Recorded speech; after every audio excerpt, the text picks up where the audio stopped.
So how excited were you to get back into the swing of things with this? I was excited. I was a little concerned because the character I played in the first film was so good, so interesting that the second script didn't really live up to that. So I had to talk to Stallone, and he put some more cool stuff in there and made it kind of funnier. The first guy was more murderous and kind of over the top in that way. In this time, Gunner, my character, is more kind of funny, and he's trying to be accepted, and I think it was fun to play. It was more humorous and lighter. So one of the things you did coming into this was you brought Simon West with you. I brought Simon West with me, yeah. Can you tell me about Well, he brought me with him, I don't know. I mean, Simon I've worked with on The Mechanic, as many people probably don't know, but yeah, I had a great experience with him, and he's someone that Sly had a good sort of facing off with, and they sort of hit it off, and next thing you know, he's directing a movie, as far as I know. He's probably got a completely different story. How does that change the dynamic for you on set?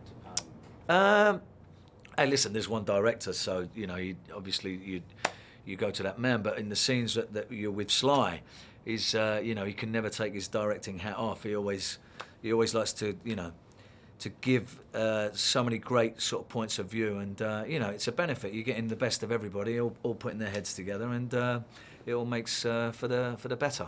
So I guess first is welcome back to the big screen. This is a lot funnier than the first one. Is the first thing that struck me. Well, I think certainly that's where Terry comes from, and I think that he uniquely brings that and brought that to the first movie. And I think they saw what worked in the first movie and said, you know what, that really worked. Let's amplify that. Let's make that. I think the locker room banter, the kind of quirkiness of our characters and how they push each other's buttons and all that was what was really cool about the first one, and is taken to a whole new level in the second one. I think that, with comedy, what makes you laugh is the thing that you recognize. And we're a family.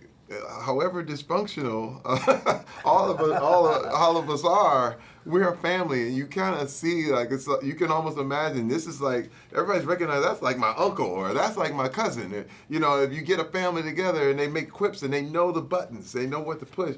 And I think Sly did a great job of tapping into every little, everything that makes each and every one of us different. Sly's, he's got a shopping list of sort of funny one-liners, and it's just which one is he going to put into which scene. He's very creative, and I never tire of those silly moments. I love it. He's giving me shit, and I'm giving him shit, and there's some fun that comes out of that.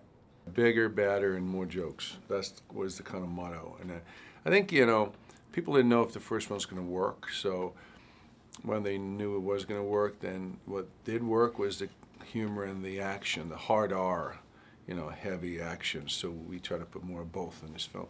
How much of that is just happening on the set? How many of the jokes are in the moment? Well, a ton of them were written right there. Hey, you know what, let's say it this way, say this, or you'd say, oh, instead of you saying that, why don't you say that here, and it would get changed. Sly would kind of shuffle things around and tweak it. And he has an amazing eye and ear for that real life kind of situation. And he's a very funny guy. He's very witty, very sharp. Everyone's, yo, Adrian. They think he's not very intelligent, but obviously that's not the case. And he's very, very bright.